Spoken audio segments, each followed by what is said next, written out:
Hello, a higher note community. Natalie Eastman here. Welcome to our latest One Thing 30-minute expert interview. And today a, I say often that we have a treat, that I have a treat for you today. And I got to come up with something different for our guest today because Lisa Waits, who is our guest today, is someone really special.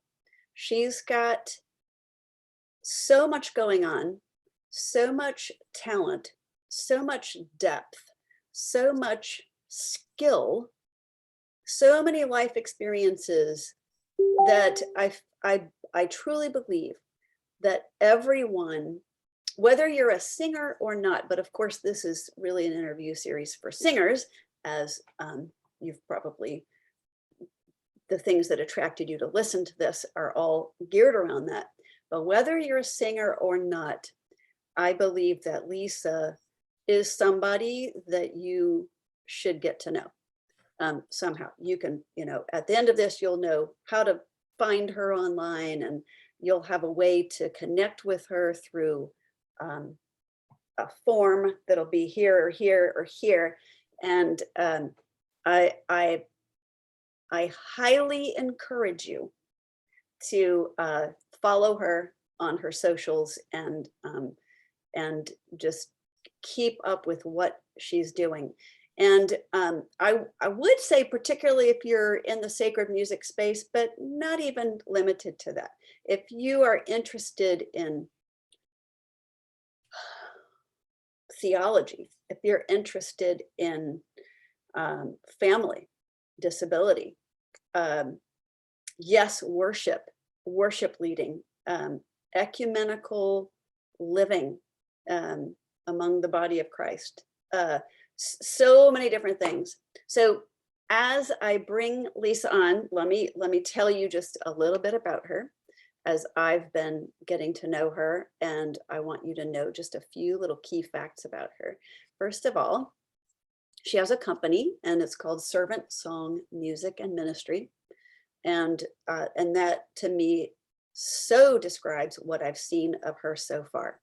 Just a servant heart and a strong calling to minister to people through music. So, and otherwise through the preaching of the word, and just, again, you'll see a very depthy person. And then Lisa also has a doctor of worship studies. So it's a doctorate in worship studies. That was a new one for me. I hadn't heard of that till today. And it's from an institute called the Robert E. Weber Institute for Worship Studies. And that's here in the US in Florida. Now, Lisa is in Canada, which you'll find out in just a second, a little bit more, but Lisa is in Canada, and she got her doctorate in Florida. And she is a singer-songwriter, a composer, a worship leader, an ecumenical leader, of strong voice in the Christian world. She's an ordained minister, and is international in her reach and in her ministry. So let us now unpin me and welcome Lisa to the gallery. Hello, Lisa Waits. Hello, Natalie. Thank you so much for the invitation to speak to your Higher Note listeners. I'm delighted to be here with you today. We got a good little growing community here, and just thank you very much for being here. Thank you for your time, and thank you for your patience, everybody. Y'all don't know this, but I had some technical difficulties beforehand, and Lisa's been nothing but gracious. So Lisa and I met in an online dating program. No, we met in a conference on media, because I've heard so many people say that lately, and I was like, how did you meet? We met in a conference, and when I heard Lisa talking in a breakout room, she wasn't talking to me, she was talking to the facilitator, and I was like, ooh, ding, ding, singer, ooh, ding, ding, somebody who is using her voice in international ways. Oh, ding, ding, a songwriter. So all these bells are like going off. And then clearly you guys all know if you've been around this community, you know that I have a Doctor of Ministry and a Master of Divinity. So when I heard a woman, just being so articulate and so loving and so just interesting, would like to interview her. So that is how Lisa ended up being here. She said, yes, she would come, and here she is. Okay. So let's jump into our one thing interview questions. And we're going to try to keep this to 30 minutes. So we'll just kind of bust right through and have some fun and learn some things from Lisa.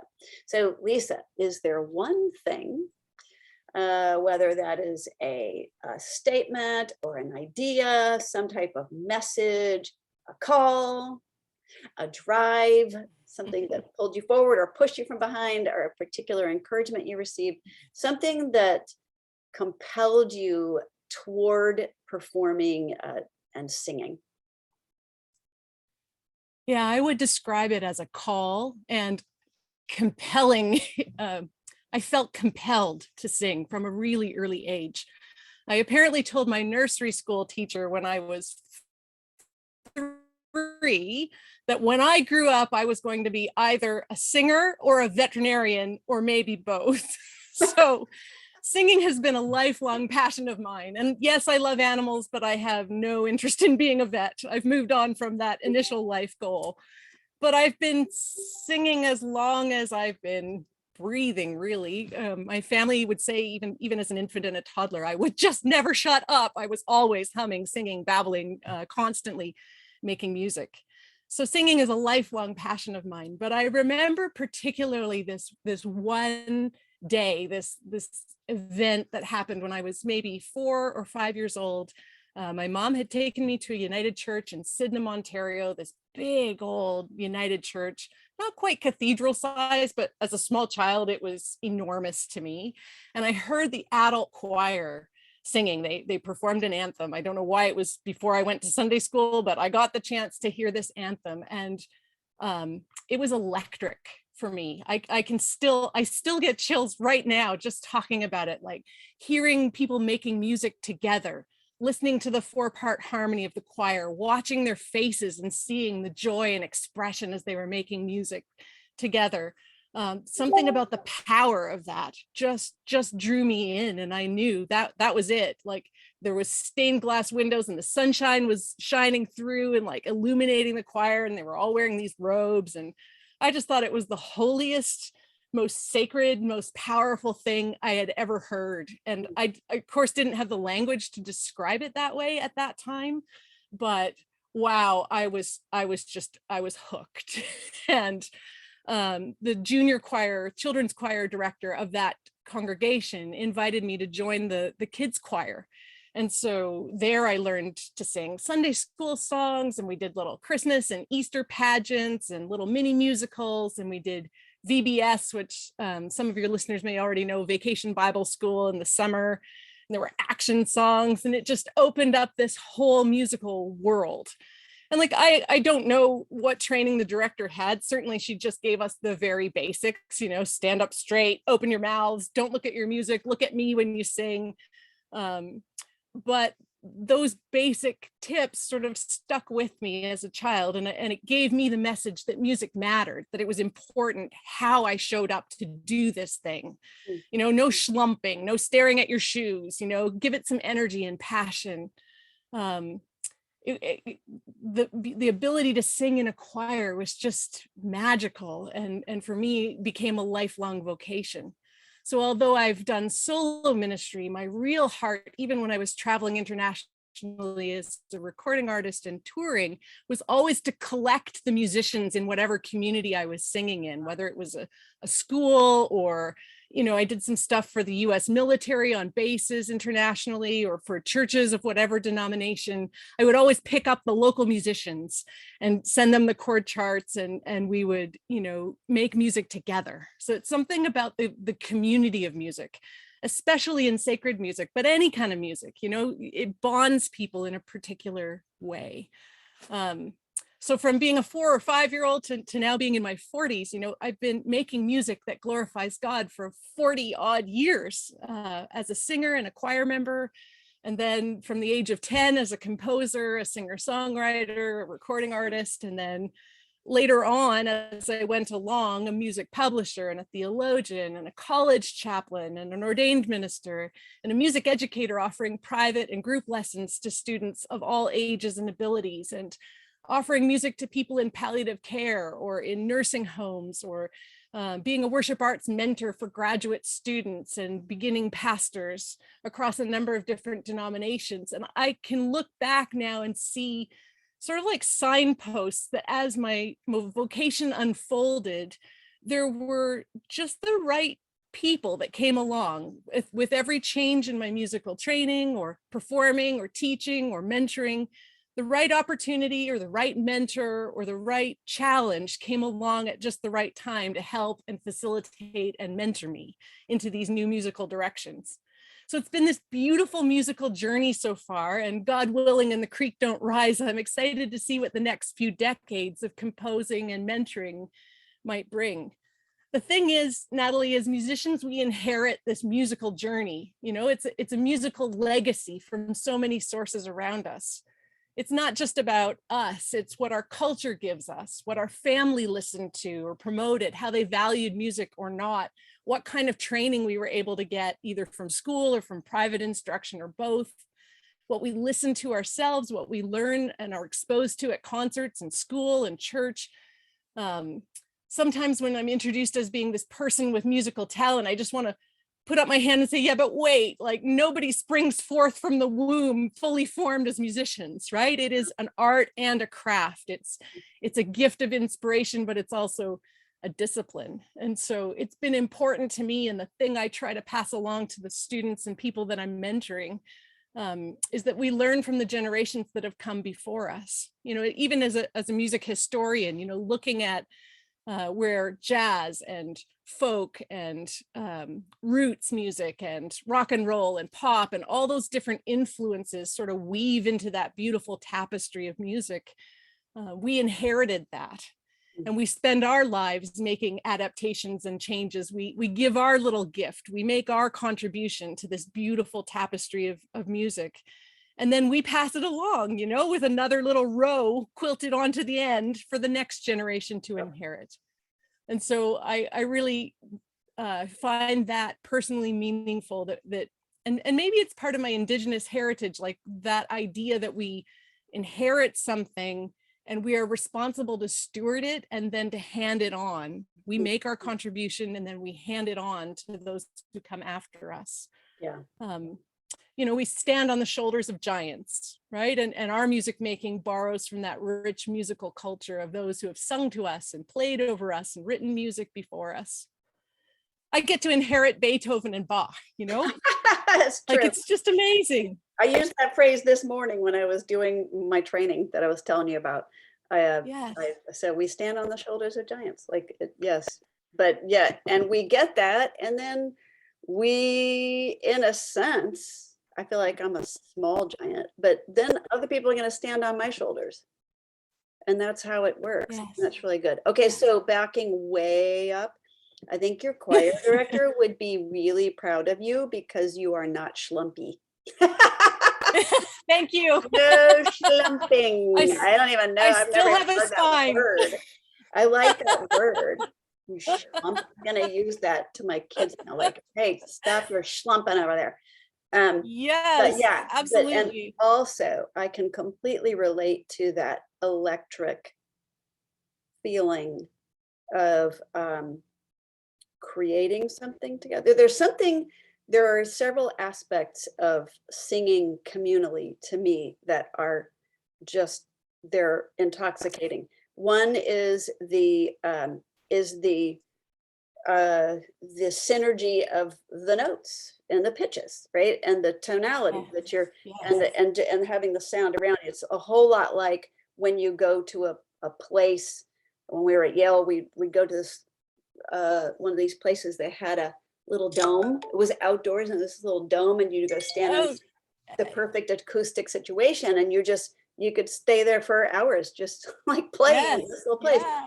And when Beautiful. you're in a choir setting where something really comes together and the Yes. sounds meld and it's amazing, and you're in the middle of it and you're helping make that happen, or even if you're just receiving it, you feel that electricity. And I mean, there's nothing like it. There's nothing like No, it. And I also that's confess exactly to right. being one of those, I don't know if it's a mom thing or if it's just like a person thing or a singer thing, like, but I cry. I try not to, but I cry when I see even stuff like the School Musical. You know, even like when my Oh, daughter was in yes. Frozen, you know, you see, you know, the effort that it took to get there, and you know what had to Yes. all come together to make it happen. And then when it happens, it just, you know what it's like to be a part of that. I Yes. wish that for everyone, like that Absolutely. everyone will have an opportunity at some point, and hopefully many points in their life, to be a part of the creation of music together with others, so that Yeah. you can feel that, and feel that electricity. It doesn't just happen with, you know, the Hallelujah chorus, although it does for me every single time. But, you know, Yes. there's so many times it can be a simple praise song sung a cappella with people doing harmonies. It Yes. can just, it can be whatever, you know, just, but that electricity, it's always attracted and held me too. Yes. And we're not the And first ones. Sorry, go ahead. Yes. that's the thing that will get us through the technical mastery of music. Yes. If you don't have that electric delight, if it isn't a passion, if it isn't something that you truly enjoy and find satisfying, you're not going to get through the Hanon technical drills for the piano, or all the vocalises from the Royal Conservatory of Music, or all the hoops that you jump through training, right? Or even just the regular rehearsal that goes into maintaining your musical craft. There's no arriving. There's always learning and growing, right? The Always. minute that you say, that's it, I've done everything I need to do, you're already declining. Yeah. You're either growing or dying. Those are the only two choices. Yeah. It's So always forward. Yeah. if you don't delight in it, if you don't enjoy it, then what's going to motivate you to get out of bed early to do your craft, or to Yeah. stay up late to do the things that need to happen as the discipline of music.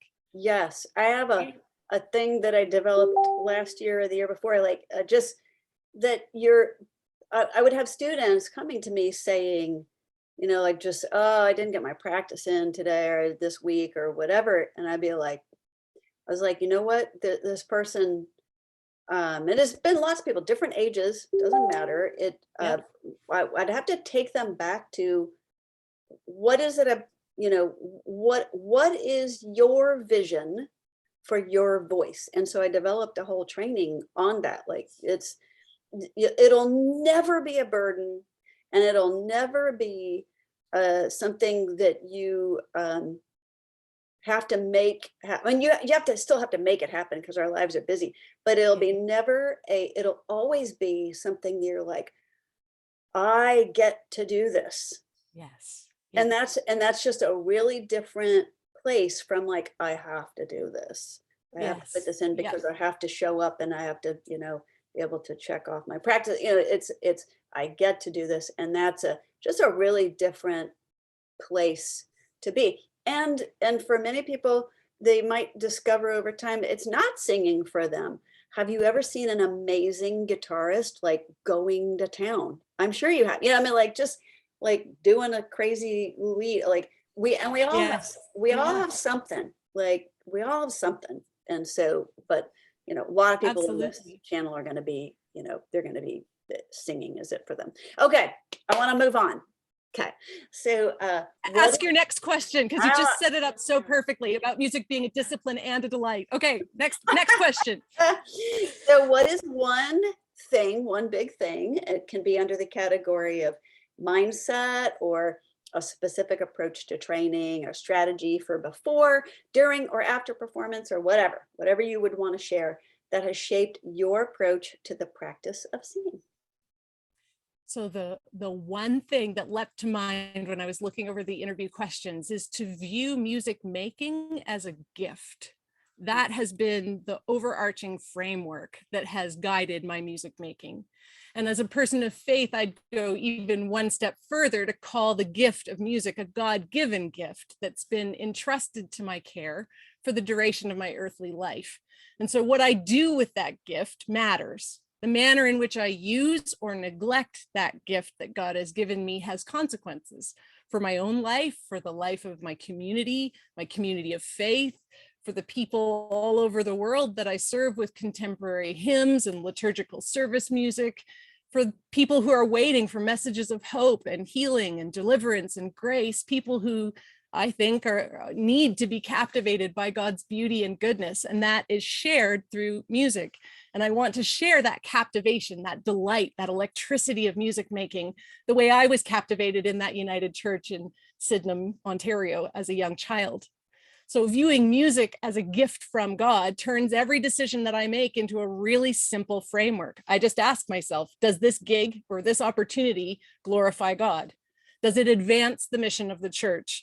Does it line up with the framework of servant song music and ministry?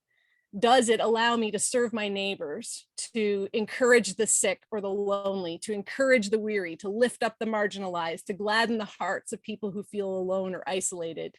And if the answer is yes, then I'm all in. And if the answer is no, then I'm probably not going to do that opportunity or take on that gig. I'll just pass. Because I think the work of servant song music and ministry is a vocation. It's not just a job. So it's not ever for me about, oh, this place will pay me more, so I'm going to go do that gig and not this one. For me, the projects that I take on have to serve that mission of gift. And I've been fortunate to have that vision early on. Like I founded the company in 1998, and I've been able to stick with that framework all the way along. And it's helped me clarify my priorities, not just as a singer, but certainly as a singer, but also in the work that I do as a worship leader or theology geek or as a musician more generally. And those three facets of my ministry, so music, theology, and worship making, are sort of like three strands of a single braid, and there's strength in that approach. So I often have been asked along the way, you know, are you a minister or are you a musician? It's like, well, I'm both. It's a both and.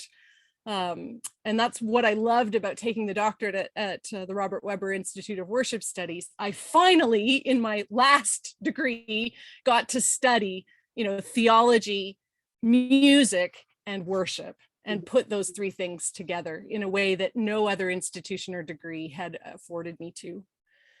And another thing I'd say, Natalie, is especially as an artist under contract with Canadian and US record labels over the years, and as a professional musician who's involved in the industry here in Canada and around the world, I've had the opportunity to work with a lot of people in the business, from producers and sound engineers to PR staff, creative directors, radio show hosts, you know, the sound techs, the roadies.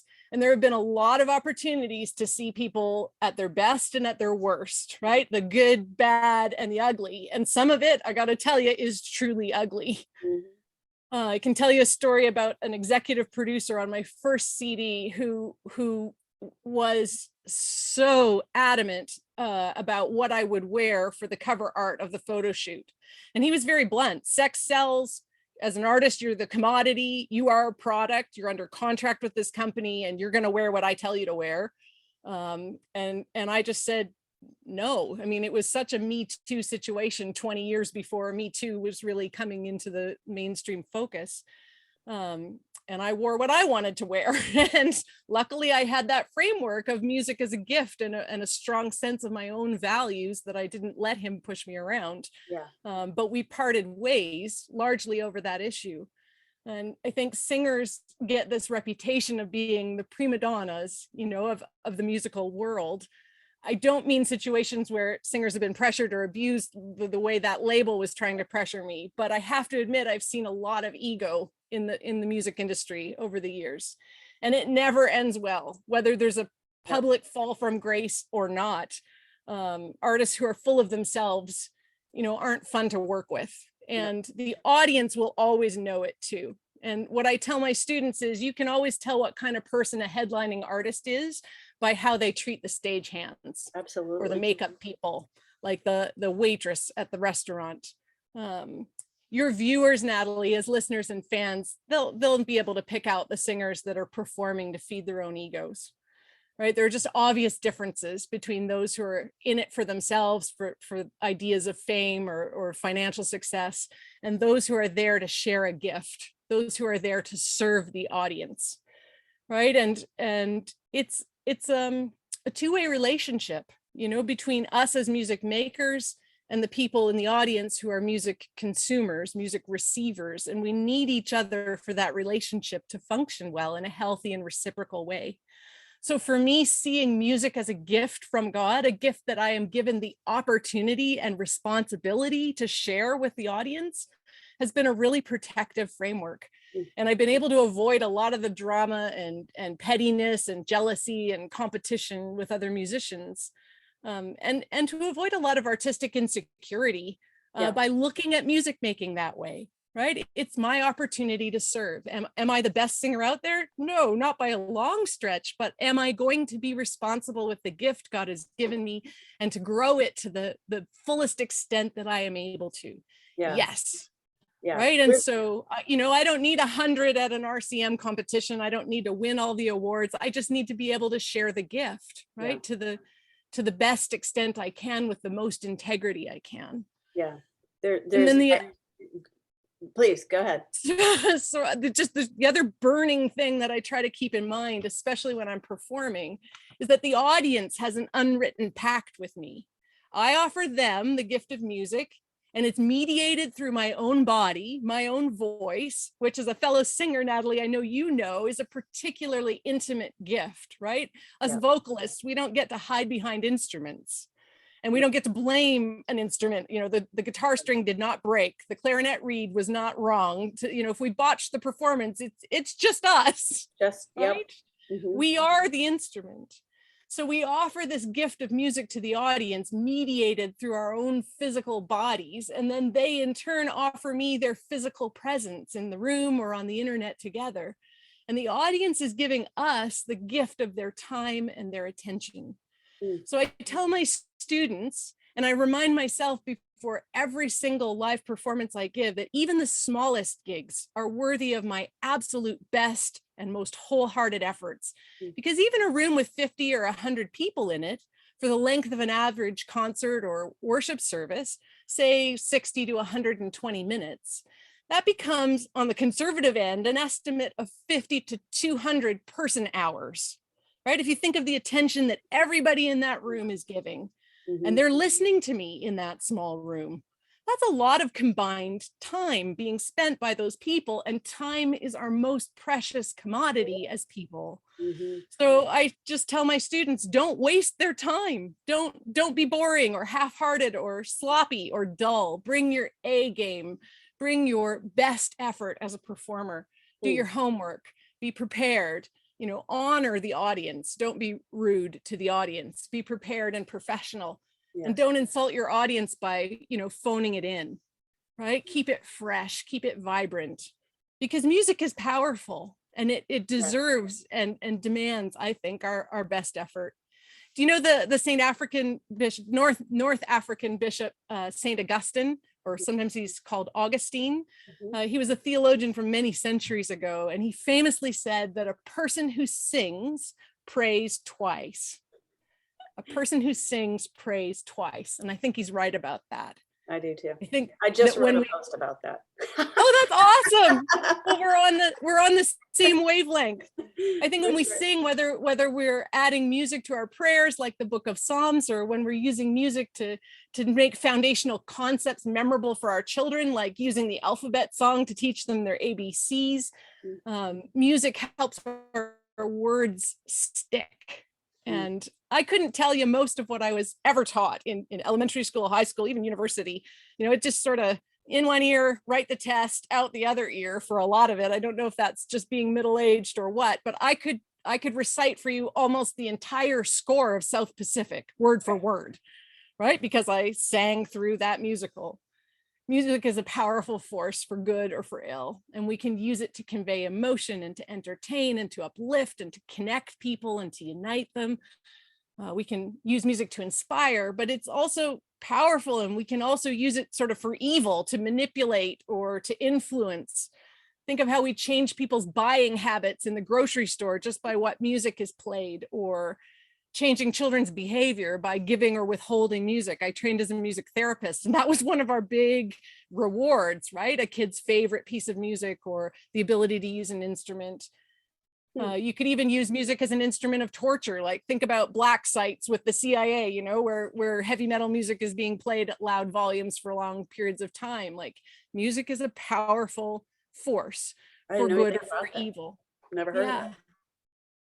So I guess what I'm trying to say in my long-winded rant of an answer is that as singers, we have to choose wisely what music we choose to sing and why we choose to sing it. And we build trust with our audiences, our fans, our students, with our congregations.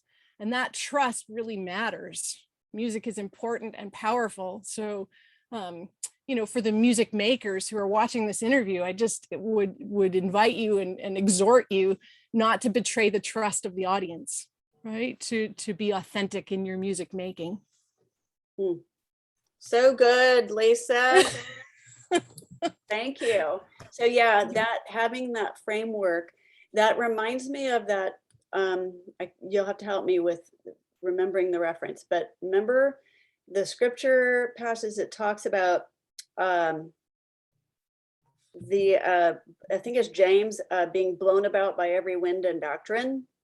Yes. So, and that, like, I wish I could remember what's right before that. Can't. So we'll have to do that later. That's, again, middle age right there. Have that memorized, but not so much. It'll come and go when it wants to be there. And then, yes. But the thing about that is, part of that is, well, as a person of faith, like you're saying, you have a framework through which you can approach your music. You don't you can choose not to, but you can. And no matter your faith perspective or your journey in life, having a framework of your code of who you're going to be as a musician will help you to make choices and help you to stand up, like Lisa did, against the executive producer who was, you know, most people would have caved. Most people would have, and most people do cave. There's no there is no question why or how in music of all kinds, but especially secular music, but of all kinds, why men can be wearing whatever pants, you know, barely hanging on or whatever, like they can be wearing whatever they want, but women are scantily clad. And so, I mean, it just is, and this is not to be moral, it is just an observation. So keep your eyes open. And so if you are in the industry, if you're feeling pressure, have yourself, like, think about it. Take time to think, like Lisa has urged, like, take time to think, what is your framework? And it's not just your perspective, it's going to be your framework as to how you choose where you're going to use your gift. With whom and why and all those things. So that's really important and good, wise advice coming from experience. Okay, let's move to the next thing. And I think we're going to have to cut out one of the questions. So, which is fine, but because this has all been so good. Right. I do want to ask you, do you have one tip or exercise that as a singer that's a go-to for you? For sure. So one tip that I would say to students is don't forget your breathing. So there's something called triangle breathing. Some of your listeners may already be familiar with it. So you breathe in for a count, say of 4. So you breathe in 2, 3, 4, and then you hold for 4, and then you exhale for 4. And you can just increase that over time. So you inhale for 6, hold for 6, exhale for 6, then 8, 8, and 8. And you can use that to build your breath capacity. But it's also a really great dual exercise, because if you're feeling nervous about your performance, it can really help center you. So it's a way to refocus your thoughts before you perform. For me, I use it like a breath prayer. So I might breathe in with one phrase, hold it, and then breathe out with another phrase. It can be a simple word, it can be an image, but it's a way to sort of focus yourself. And abdominal breathing, like that exercise, would just be part of a whole set of things that you can do as a musician to be authentic in your music making. And that's another really key word that I use with my students, because you can maybe get away in the short term with, eating junk food, not sleeping well, not hydrating, drinking too much coffee, smoking, whatever, partying. You can maybe get away with a few performances like that, but over the long haul, you cannot abuse your body that way and make beautiful music. Your body will not tolerate that. So I often talk to my students about, good nutrition. Like, yes, your mother was right. You actually need to eat your vegetables and hydrating well, sleeping well, taking care of your physical body, move your body, get some exercise every day, take a Sabbath day of rest, whether you're a person of faith or not. Our bodies were made to rest, out of every week, pick one day that you can have as a Sabbath, and fast from media that day. That's my advice to students. But like using those breath exercises as a way to just recenter yourself and to increase your breath capacity, I think would be a helpful tip that I would share. That's got, like you're saying, physical, emotional, like neurological Yes. benefits, as well as it can also have spiritual benefits. So there's all of the above. That's a really good one. Thank you. So triangle breathing, 4 Yes. in, Yeah. hold 4, 4 out. And when I've seen that taught, it's definitely been like your counts of 4 should be slow and relaxed. We're not Yes. like 1, 2, 3, 4. Yeah, that's right. But although honestly, like I tell my students when we're doing breathing stuff, like if it has to be fast at the beginning, fine, let it be Yep, fast. Okay, just that's right. work where you are, and then Yep. your goal then is to increase it, because the more you relax into it, then Yep. you'll be able to count for longer. And I was reading a book a friend sent to me called Holy Noticing. Oh, And it's about mindfulness from a Christian perspective. And that's right. one of the things that he talks about, is using 1 or 2 which he was, it can be anything. It can become Holy Spirit, or, Kyrie eleison, or whatever. It can be something where you're just slowly, thinking about that, and just ruminating on that Yeah. as you go. So from a faith perspective, that could be something too, because I know that a lot of people in the higher note community are faith-based singers. So all right, now tell us what you're working on right now, because it's cool, and we're gonna have something to go along with it. But tell us what you're working on right now. Okay, so I have been in the recording studio in the last month, which is the first time in quite a while for me, which was a real delight. But I released a new hymn called Through All of Our Days. And it went up with a video on YouTube, and it's out on Reverb Nation and Spotify and Deezer and iTunes. So that's been really fun. But I also am working with an engraver, Joyce Vickery of Vickery Music, and she helped me engrave the score. So we have a piano, vocal, and guitar version of the hymn. And that's going to be a special free gift for your listeners. So when they get to the end of the interview and they sign up with their name and email, they're going to have access to a free copy of the score and my permission to use it in their personal use or for Christian worship services. Also, in addition to that piano, vocal, guitar version, there's also a full SATB choral score that Joyce helped me arrange, and that they're both available on sheetmusicplus.com, which is just an amazing thing to me. My kids just roll their eyes like, "Mom, you're entertained by the smallest things."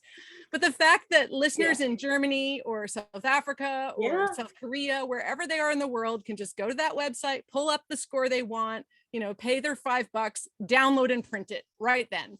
Yeah. In whatever key they prefer, whichever arrangement they want. It's just transpose amazing. it on. Yes.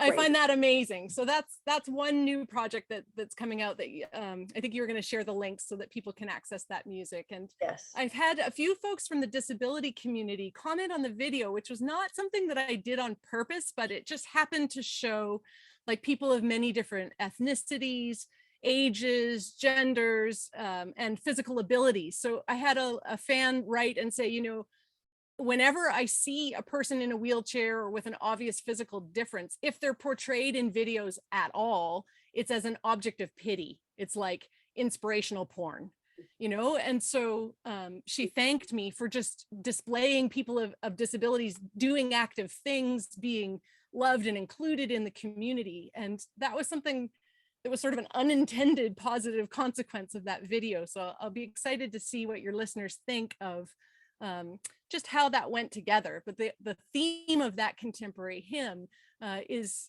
about, us being human. It was written for Ash Wednesday or for the Lenten season. And in the Christian tradition, on Ash Wednesday, people will go to worship and they'll have a cross drawn in ash and olive oil by their minister or pastor or priest. And the minister will say something like, remember, you have come from dust and to dust you shall return, or you have come from ash and will once again be ash again. It's that idea of our human finite nature, that we have limits, that we are in human bodies with a lifespan. And so what I did in writing that hymn for that particular liturgical purpose was talk about our human life, that, we laugh, we cry, we live, we die. From beginning to end, God surrounds us and enfolds us in grace and loves us through all of our days. So, it was meant as a Ash Wednesday, beginning of Lent kind of hymn, but I've been just in the last week, it's only been out 6 days. I've been getting requests from people of, oh, could I use this for a baptism? Or, oh, my dad died. Could we use this as the funeral hymn? So I think it's finding its way as a contemporary hymn into other environments. I had a church, United Church of Canada region, ask if they could use it for their regional meeting in June because it shows inclusiveness, community. And so just being able to sing about God's love for us in every phase of life has been important. To me, as somebody who's been making music now for half of my days, if I get a normal lifespan. So, and then another thing that I'm working on right now is it's March, and in Canada in March, it's Juno's month. So Junos are the Canadian equivalent of the Grammy Awards.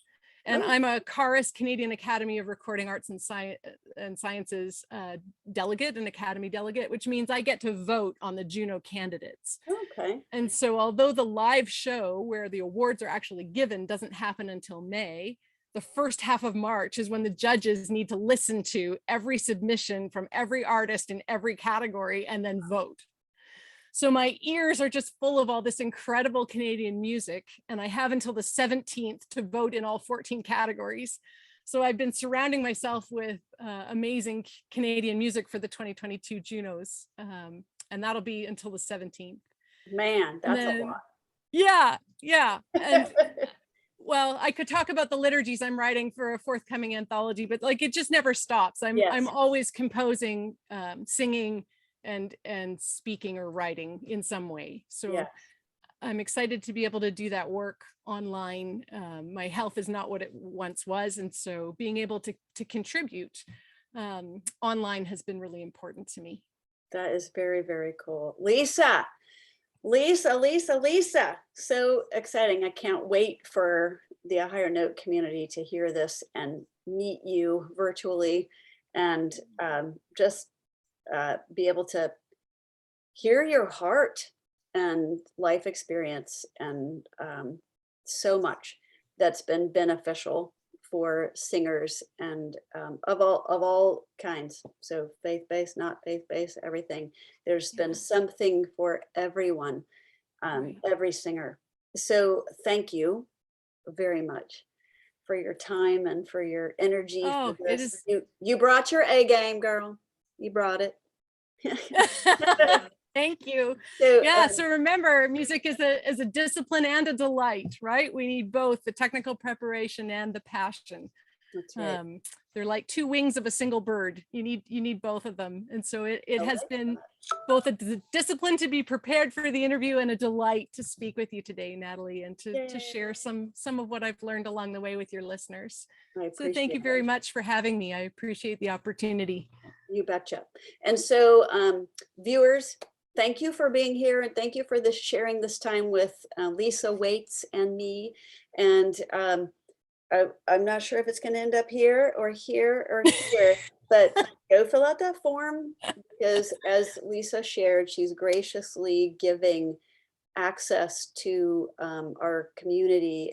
Anybody you bring to this community to send to this interview, just put your name and email address in there, and you'll get access to the chord sheet and music for the hymn that Lisa wrote through all of our days. And but of course, as she mentioned, you can go to sheetmusic.com and you can get the full SATB score if that interests you. But go listen to it and just surround yourself, like turn up the volume and and enjoy some music. I can't wait to listen to it. And I'll probably like, oh, I'm going to be singing this soon. So, Excellent. and y'all should too. So, or I hope you will. So y'all stay tuned for the next interview that's coming up, and I'll keep your eyes on your email inbox, and because there's always stuff, I'm pumping out different, having different interviews. The next one I believe is going to be with a guy who's been in comedy and in stage performance. He's also a singer. So, and he was singer first, comedian second. So we'll be hearing from him in the coming weeks and months. So, or, weeks, days, weeks, whatever. So it's coming. So Dr. Lisa Waits, thank you very much for this time. And everyone, thank you for being here in our One Thing 30-minute interview at ahighernote.com. Thank you so much.